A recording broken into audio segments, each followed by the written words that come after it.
Buenos días, profesor, compañeros todos. Soy la estudiante Yoari Sainz Fasabi, estudiante de la Universidad Tecnológica del Perú, de la Facultad de Derecho, del curso de Filosofía de Derecho, sección 40875, a cargo del docente Grecia Geraldine Martel Carranza. El día de hoy voy a presentar mi tema 1, tarea académica, titulado Caso de Ana Estrada y el derecho a una muerte digna en Perú 2025, siendo un análisis filosófico, jurídico y propuesta de solución.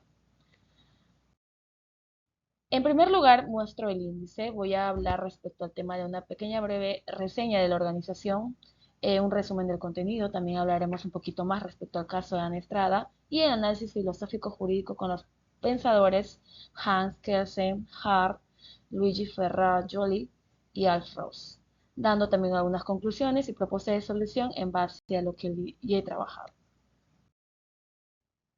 Punto número uno. Breve reseña de la organización Juristas por la Dignidad. Juristas por la Dignidad es una organización civil académica de interdisciplinaria conformada por abogados, docentes universitarios, estudiantes de Derecho y especialistas en bioética y derechos humanos. Nació en el 2018 como una iniciativa de investigación jurídica y social destinada a promover ¿qué? Una cultura de respeto a la persona humana como fin supremo del Estado peruano. Su misión central es fortalecer el Estado constitucional del derecho a través del análisis crítico de las normas, la promoción del pensamiento jurídico contemporáneo y la formulación de propuestas de reformas orientadas a la justicia, igualdad y dignidad. En su labor, la organización fomenta espacios de debate, publicaciones, talleres y proyectos hechos, especialmente en casos donde los derechos fundamentales entran en tensión con las normas legales restrictivas y desactualizadas. Juristas por la Dignidad impulsa la reflexión sobre el papel del derecho sobre una sociedad democrática pluralista, cuestionando los límites del positivismo jurídico tradicional y promoviendo una visión garantista del orden constitucional. De este modo, Juristas por la Dignidad reafirma su compromiso con una educación jurídica crítica y transformadora que no se limite a la aplicación de normas, sino que también promueve una reflexión ética, la sensibilidad social y la defensa activa de los derechos humanos en la práctica judicial y legislativa del país. Como resumen del contenido, el presente informe tiene por finalidad analizar el caso de Ana Estrada Ugarte, una mujer peruana que al padecer una enfermedad degenerativa e irreversible solicitó el reconocimiento judicial de su derecho a acceder a una muerte digna mediante la eutanasia, sin que los médicos que la asistieron fueron sancionados penalmente. Este proceso puso en tensión dos visiones del derecho: la aplicación estricta de la norma penal en el artículo 112 del Código Penal, que tipifica el homicidio piadoso, y a la interpretación constitucional basada en valores superiores como la dignidad humana, la libertad personal y la autonomía moral. El documento aborda el caso desde una perspectiva filosófica jurídica aplicando los principales corrientes de pensamiento positivismo y realismo.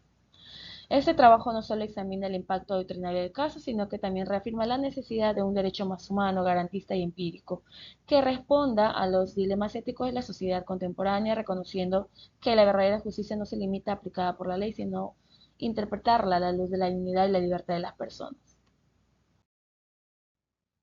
Respecto al contexto del caso, el caso de Ana Estrada Ugarte pues, representa uno de los mayores desafíos contemporáneos del sistema judicial peruano, diagnosticada con poliomielitis degenerativa progresiva. Estrada pidió ejercer su derecho a morir dignamente, pues su enfermedad le impedía vivir con autonomía y le causaba sufrimiento permanente. La controversia se centró en si una norma penal formalmente válida puede considerarse constitucionalmente inaplicable cuando vulnera los derechos fundamentales. El debate llegó hasta el Poder Judicial y la Corte Suprema, que finalmente reconocieron su derecho a una muerte digna, ordenando al Estado implementar un protocolo de eutanasia bajo supervisión médica y sin sanción penal.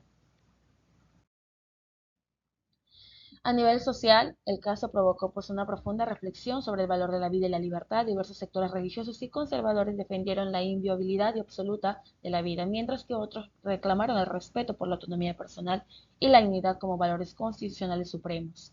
La Defensoría del Pueblo y organizaciones de derechos humanos apoyaron la causa de Ana Estrada, destacando así que el derecho a vivir no puede convertirse en una obligación a sufrir. En el 2025 el fallo continúa vigente, aunque el Congreso no ha legislado una norma específica sobre la eutanasia. El país se encuentra ante una laguna legal, donde la justicia ha abierto un camino, pero la política no ha respondido. Esta brecha entre moral, derecho y realidad plantea un escenario ideal para analizar las distintas posiciones filosóficas sobre la validez, legitimidad y eficacia de las normas jurídicas en nuestro país. Respecto al análisis filosófico, vamos a hablar respecto a Hans Kelsen y el positivismo jurídico excluyente. El pensamiento de este autor pues constituye la base del positivismo jurídico excluyente, una teoría que busca depurar al derecho de toda influencia externa, moral, político, religiosa, y construir así una ciencia jurídica pura. Desde esta perspectiva, el caso de Ana Estrada pues, se enfrenta directamente con la visión kelsiana. El artículo 102 del Código Penal, que sanciona la eutanasia como homicidio piadoso, es formalmente válido. Fue emitido por el Congreso dentro de sus competencias y no ha sido derogado. Por tanto, un juez kelseniano tradicional estaría obligado a aplicarlo, incluso si considera injusta su consecuencia. La justicia, según Kelsen, no es un criterio jurídico, sino un valor moral externo al derecho. No obstante, también este caso revela las limitaciones del positivismo excluyente cuando la moral y el derecho entran en conflicto. La teoría kelsiana no ofrece una solución sustantiva, sino meramente formal.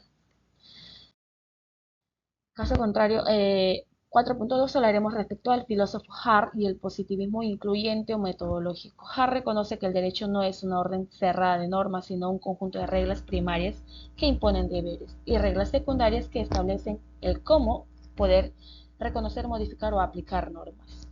Entre ellas destaca el Rule of Law, una regla social que define que cuenta como derecho dentro de un sistema jurídico determinado. El positivismo incluyente sostiene que, aunque el derecho y la moral son conceptualmente distintos, los criterios morales pueden formar parte del derecho si son reconocidos por la comunidad jurídica a través del Rule of Reckoning, es decir, un sistema jurídico que puede incorporar principios morales en su propio funcionamiento. En el caso de Ana Estrada, pues esta postura resulta sumamente relevante. El juez peruano, al resolver conflictos en el artículo 112 del Código Penal, la Constitución no actuó en contra del derecho, sino dentro de él, al reconocer que la dignidad, la libertad y autonomía personal pues, forman parte del contenido jurídico reconocido por la Constitución. Según Hart, estos casos difíciles, hard case, donde la norma ambigua o insuficiente, el juez tiene un margen de discrecionalidad racionada para decidir conforme a los principios de nuestro sistema. El filósofo Luigi Ferroggi y el positivismo crítico, garantismo, pues nos habla respecto a una de las teorías más influyentes del derecho contemporáneo y desarrolla el garantismo jurídico, es que es una corriente que combina el positivismo con una crítica fundamentada en sus excesos formalistas. Desde este enfoque, caso de Ana Estrada revela que el artículo 112 del Código Penal pues, es formalmente válido, pero sustantivamente ilegítimo, pues contradice los derechos fundamentales como la dignidad, la libertad y derechos a la libre desarrollo de la personalidad. Para Ferrajoli, una norma que lesiona estos principios no puede ser considerada plenamente válida, ya que vulnera el núcleo esencial de este orden constitucional. El autor también nos subraya la necesidad de poder dar garantías procesales y sustantivas. Por ello, el reconocimiento judicial de derecho de la eutanasia no basta. El Estado debe establecer, según el autor, protocolos médicos, controles éticos y mecanismos legales que aseguren una aplicación responsable y equitativa. Y el autor Afros y el realismo jurídico pues sostiene que el derecho no es un conjunto de normas abstractas, sino un fenómeno social que se manifiesta en la conducta real de los jueces y de las instituciones. Para él, la validez de una norma demuestra que su eficacia práctica y su aceptación en la comunidad jurídica lo es todo. De esta óptica, entonces, el caso de Ana Estrada ilustra cómo el derecho peruano se transforma a través de las decisiones judiciales. La sentencia que autoriza la eutanasia no fue simplemente una aplicación de un texto legal, sino un reflejo de un cambio social y moral en torno a la autonomía individual.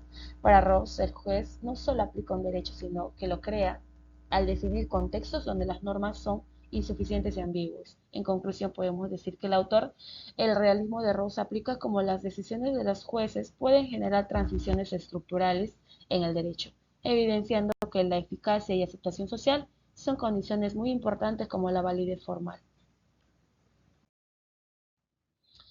De esta manera podemos mencionar que el caso de Ana Estrada demuestra que el sistema jurídico peruano se encuentra en una etapa de transición entre formalismo positivista y una interpretación constitucional humanista. La decisión judicial que reconoce como el derecho a la eutanasia no destruye el orden jurídico, sino que lo renueva al subordinar la norma penal a la dignidad humana, principio supremo de la Constitución. Cada corriente filosófica que hemos explicado pues aporta una lectura distinta, donde Kelsen destaca la validez jerárquica de las normas, pero sin dejar la respuesta del problema moral. Hart integra la moral en la práctica jurídica a través del Rule of Reckoning. Ferrajoli y garantiza la supremacía de los derechos fundamentales como criterio de legitimidad y pues el autor nos muestra que el derecho se constituye en una práctica judicial y social. En conjunto podemos decir que el caso evidencia que el derecho no puede reducirse a una técnica normativa, es también un fenómeno moral, social, y político. El verdadero desafío del constitucionalismo peruano está en mantener la seguridad jurídica sin renunciar a la justicia material. Podemos entonces decir que como recomendaciones poner una reforma legislativa y constitucional que significaría el tema de modificar el artículo 112 del Código Penal para permitir que la eutanasia con consentimiento libre e informado pues pueda aprobarse en una ley de una muerte digna, que regule la eutanasia, el suicidio asistido y los cuidados paliativos incorporados con consentimiento vital anticipado de la legislación peruana. También poder siempre dar dando una educación jurídica y ética profesional, incluir en cursos de bioética y derechos humanos a todas las facultades de derecho, capacitando a los jueces y fiscales sobre la autonomía personal y derechos fundamentales, promover así espacios de reflexión de ética en los colegios de abogados, también fortalecimiento institucional y control. ¿Qué significa reforzar el control difuso constitucional en todos los niveles del Poder Judicial? También dotar de recursos de la Defensoría del Pueblo, Ministerio de Justicia para supervisar esos casos, crear tribunales especializados en la bioética y derechos humanos. También fomentar el tema de la cultura y el respeto a la sensibilización social, pues es impulsar campañas públicas sobre el derecho a una muerte digna y una autonomía personal, pues fomentar un diálogo entre el Estado, sociedad civil y comunidad ética sobre el tema, a través de los programas educativos en valores democráticos y bioéticos. También la ejemplaridad del Estado y compromiso ético es en reafirmar el Estado que debe proteger la dignidad y la libertad de la persona, garantizando la rendición de cuentas y transparencia en las decisiones sobre los derechos fundamentales, pero también promoviendo un liderazgo ético, humanista en todas las instituciones públicas. De esta manera, doctor, compañeros, es que doy por finalizada mi exposición y sustentación del caso. Gracias.